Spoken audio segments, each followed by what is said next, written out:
All right, welcome back, and thank you for allowing us to do that little break.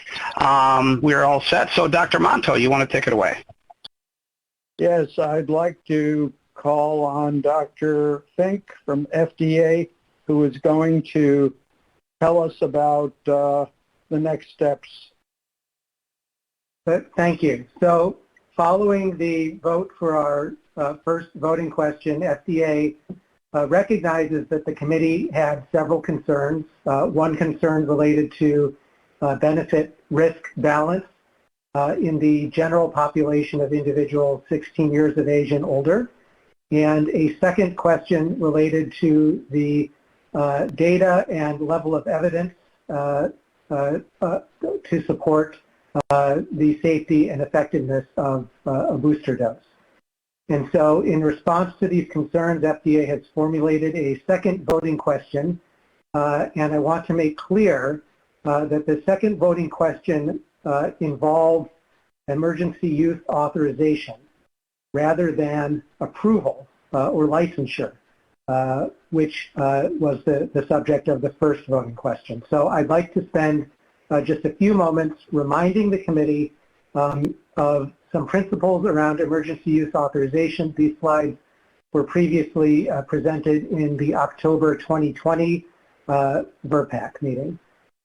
So here on this slide are the criteria, the statutory criteria for FDA issuance of an emergency use authorization.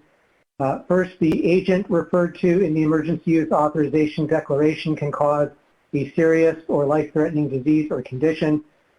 We know this to be true for SARS coronavirus 2. Secondly, the medical product may be effective to prevent, diagnose, or treat the serious or life-threatening condition caused by the agent. Third, the known and potential benefits of the product outweigh the known and potential risks of the product, and these second and third criteria are tied together in an overall benefit-risk assessment. And finally, that no adequate, approved, and available alternative to the product for diagnosing, preventing, or treating the disease or condition. And so in this case, we are talking about the potential for emergency use authorization of a booster dose of the Pfizer-BioNTech COVID vaccine that is not currently available. Next slide, please.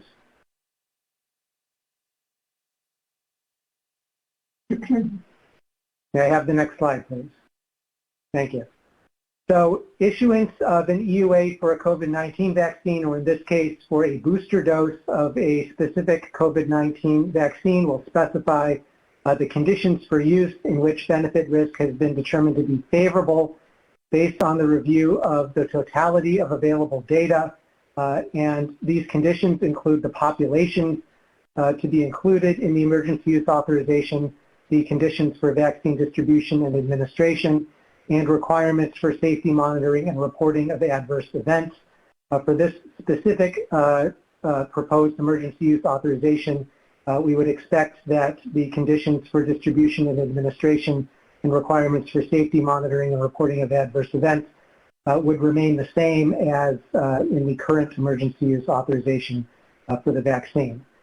Secondly, the emergency use authorization will provide information to vaccine recipients and healthcare providers by way of prescribing information and fact sheets that describe the investigational nature of the product, the known and potential benefits and risks, and available alternatives, and the option to refuse vaccination. So what we're talking about here is a revision of the current fact sheets for vaccination providers and vaccine recipients and their caregivers. Next slide, please.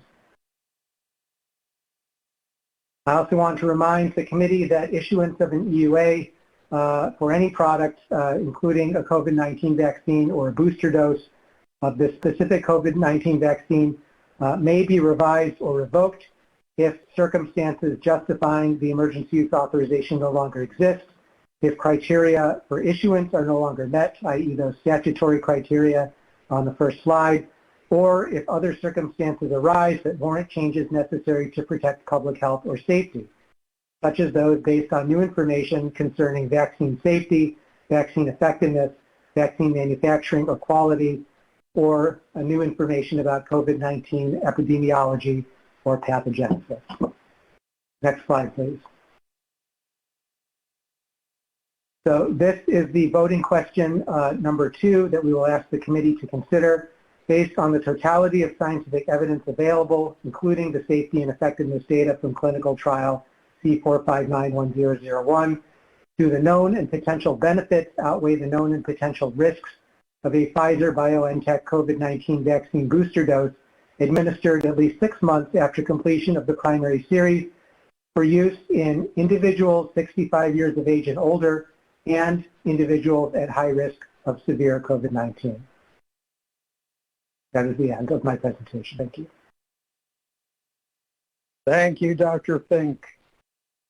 What I am proposing is that we move directly to this voting question. We've already had a lot of discussion.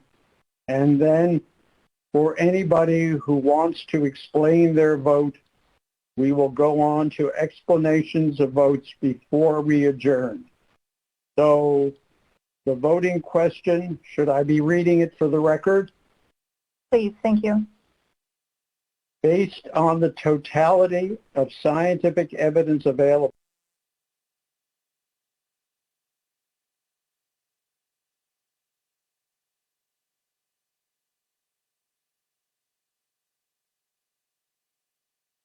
Dr. Monto, I can't hear you. Did we lose your audio?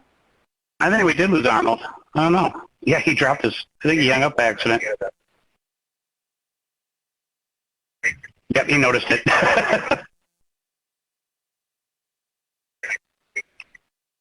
Fine. Mike, also our chat box has disappeared.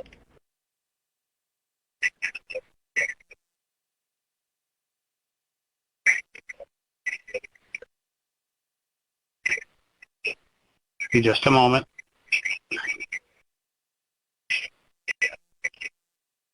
I don't know, we'll just have, yep, we saw that. We'll just let you start again. You just start.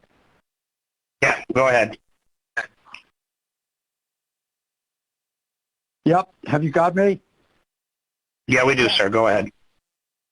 Okay, we were doing too well in terms of the technology. So do the known and potential risks outweigh the known and potential risks of the Pfizer-BioNTech vaccine booster dose administered at least 6 months after completion of the primary series for use in individuals 65 years of age and older and individuals of high risk at high risk of severe COVID-19. MDI 309227. Thank you, Dr. Hello? Monto. Yep, we have it. Okay. So again, to all my members, please make sure you control your own muting. Please make sure you are muting yourself. All right. Kathleen Hayes, take it away. Yeah, thank you, Mike and Dr. Monto. So same process as the first voting question. When you see the voting pod come up, please select yes, no, or abstain, and you will have 2 minutes. And just as a reminder, only voting members and temporary voting members can vote. Thank you. Go ahead.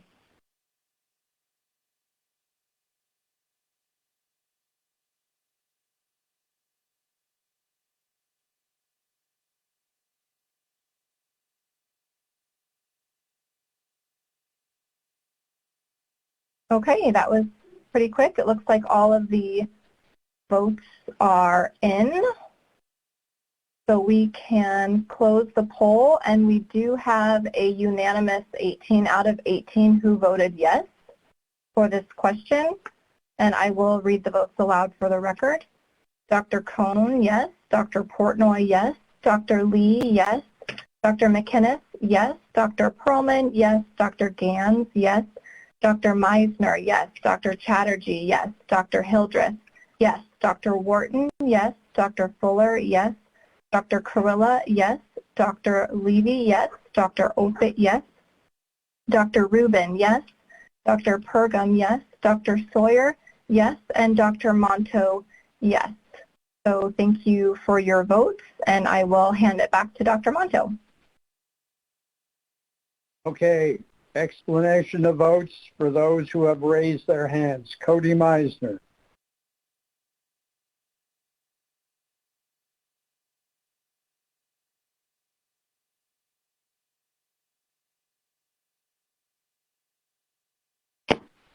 Dr. Monto, can you hear me? Yes.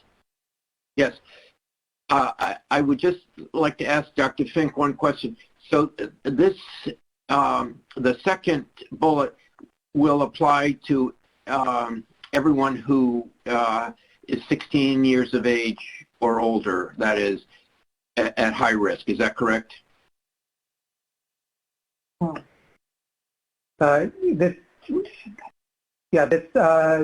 The second bullet would apply to individuals for whom the vaccine is authorized who are at high risk of severe COVID-19.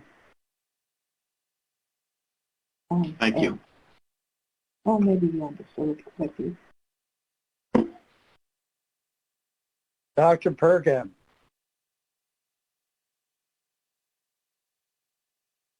Thanks, Dr.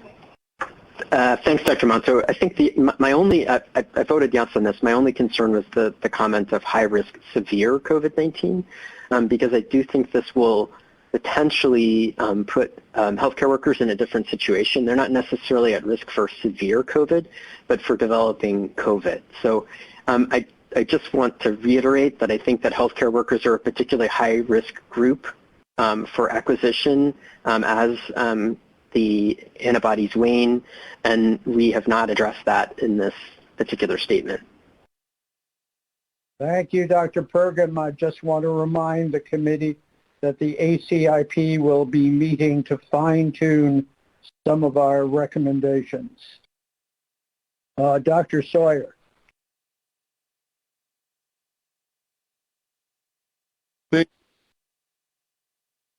I just wanted to explain both my votes since I voted yes on the first question, one of the distinct minority. Are you hearing me okay? My camera's not working for some reason. Yes, we hear you loud and clear. So I voted yes on the first question because I thought it was the quickest, most efficient way and most flexible way for providers to be able to target certain populations. But I'm certainly comfortable with this as long as the ACIP provides enough additional guidance about exactly who we think are most concerning. Dr. Portnoy.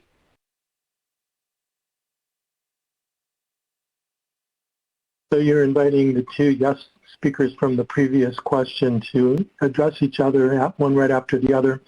I'd like to explain both of them. It was just chance. Oh, okay. Well, both of my answers are kind of like what we just heard. I think that it's great that this becomes available because this vaccine is something that I believe really has an opportunity to stem the COVID epidemic. Healthcare workers are at high risk of catching COVID. They're not at risk of severe COVID, but we're at risk of spreading it to our patients. So I think it's really important that we not get infected. But the most dangerous thing is asymptomatic infection. If you get infected with COVID and you don't know you have it, you're more likely to spread it. And that's what the doubly vaccinated people are most at risk of having. So I think it's really important that we consider that when we decide about approval.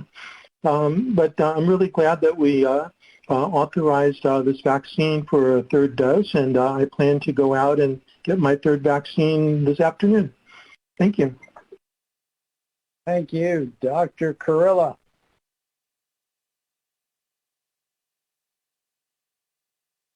Thank you. Thank you, Arnold. I guess my camera isn't working again either.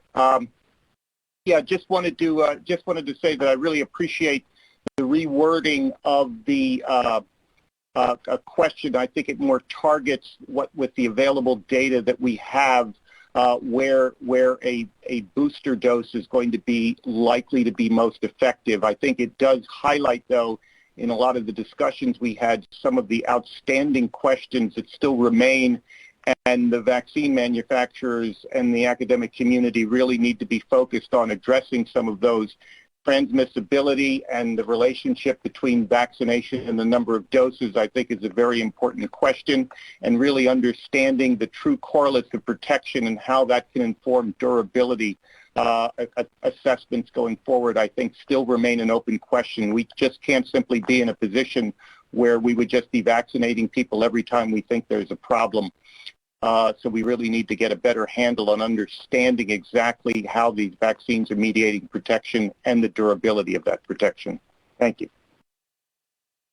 Thank you. Dr. Perlman.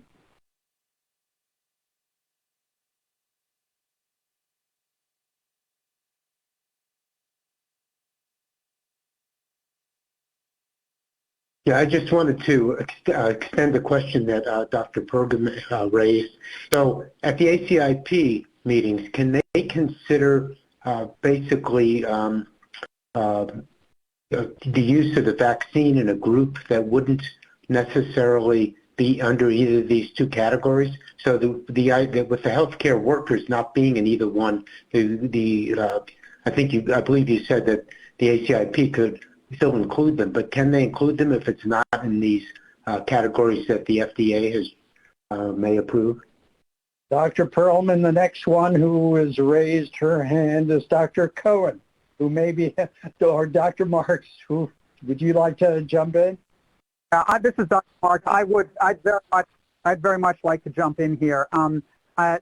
We are not bound at FDA by your vote, just so you understand that. We can tweak this as need be. And I would ask formally, Dr. Monto, without further ado from anyone else from FDA jumping in, for you to poll the members as to whether or not healthcare workers be included or not in this, or whether there's any other risk group that they would like to. We do not have to take a vote on that question. We will take that back, and then we can refine this question as we need to based on the members. So this is not a voting question, but I am requesting that you ask all 18 members to ask and tell them how they might further refine this in any way. We would really appreciate that, because that is why we moved to this kind of a pathway, because we have more flexibility. Thanks very much. Okay, we need instructions as how to be polled rather than asked a question. Dr. Monto and Prabhanet, I can put up what we call a short answer with the question being, and I will clarify the question. How should we further refine, and then Dr. Marks, what were you asking? Instead of that, let's ask the question, should healthcare workers be included in this EUA?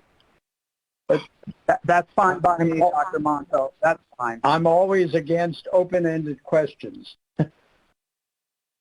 Okay. Before anybody vote, I'm just going to... Peter? Hold on a second. This is Amanda. Could I suggest even some language like people at high risk for occupational exposure, as opposed to even just... Okay, let's do that. I totally agree.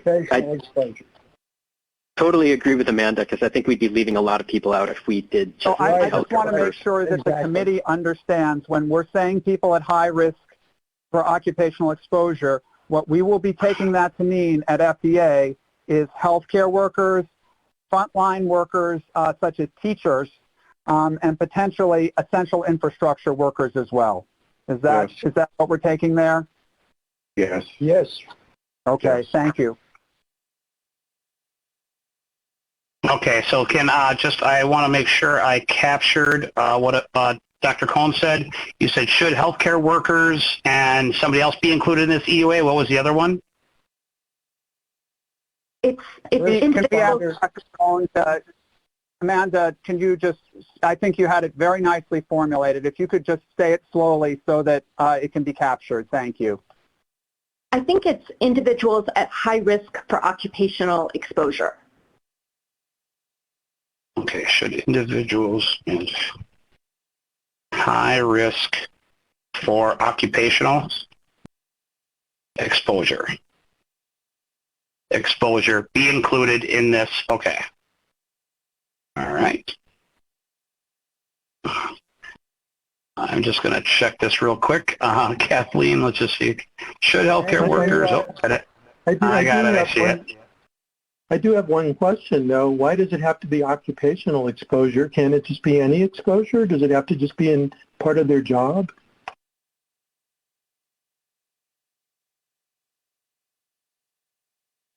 I think that's a can of worms, frankly. All right, so Dr. Marks and Arnold, Dr. Monto, if you would please check what I put on there. I think that really makes it very difficult to interpret, because anybody could be at high risk if you have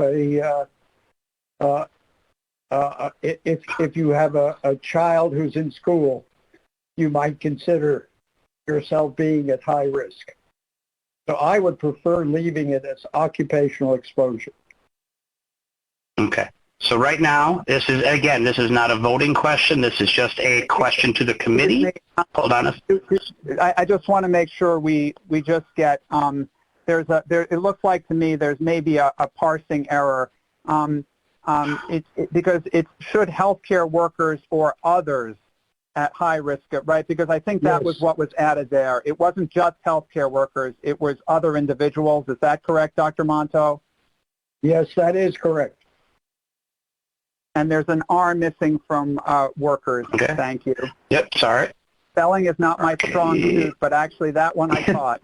That one I caught too. There you go. Yep, got it. There we go. Should healthcare workers or others at high risk for occupational exposure be included in this EUA? Okay. Again, this is not a voting question. I don't, Dr. Atreya or Could you fix Kathleen, the spelling on healthcare, please? Oh, hold on. HCA. I can't even read. I can't even see what I'm typing here. Here we go. It's been a long day, but there we're we not go. looking for people who are doing gardening. Right, thanks. Yep, there we go. No, there we go. Should healthcare. Okay, I think we're good. Will ACIP further define these groups? That's certainly within their purview that they could do that.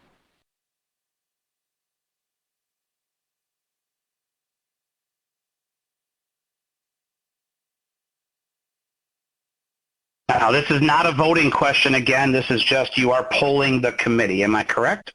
That's what they're...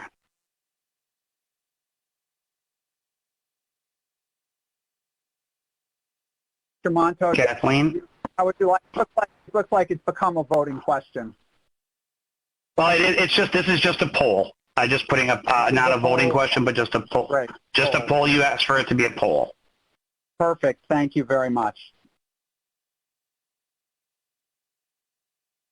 And I will clarify it even in the language up on top that we are just polling the committee. Okay.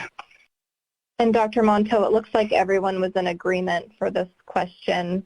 For all Thank you very much. As a poll, I will simply report for the record that everybody was in agreement with the poll based on this statement. Should healthcare workers or others at high risk for occupational exposure be included in this EUA?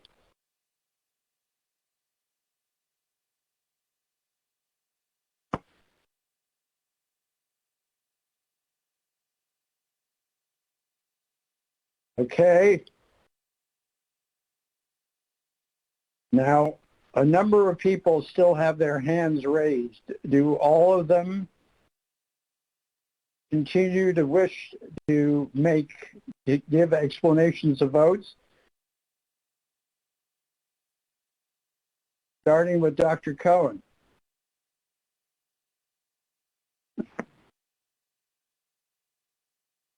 Sure. I think I had my hand raised from previously, but I just want to say that I think this is a really amazing vote for people who are at severe risk for COVID, older adults, and as well as people who are at risk in healthcare settings and other high-risk settings. And third dose will protect them. And I just wanted to remind everyone that if you look at when people got vaccinated and how many months out they are, that these are the groups that got vaccinated last December and January and February. So these are the groups that are really beyond 6 months out and should be boosted in the present time. I'm hopeful that FDA and or VRBPAC come back when there are more data available to evaluate use of this vaccine as a booster dose in younger age groups.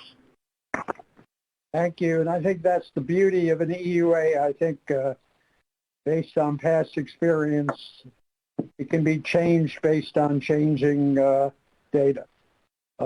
Dr. Chatterjee.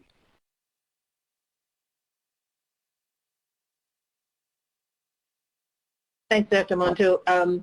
I just wanted to echo what Amanda said, so I'm not going to do that, but I do want to take one moment to actually recognize our colleagues at the FDA and their willingness to work with us on these questions, on the voting questions.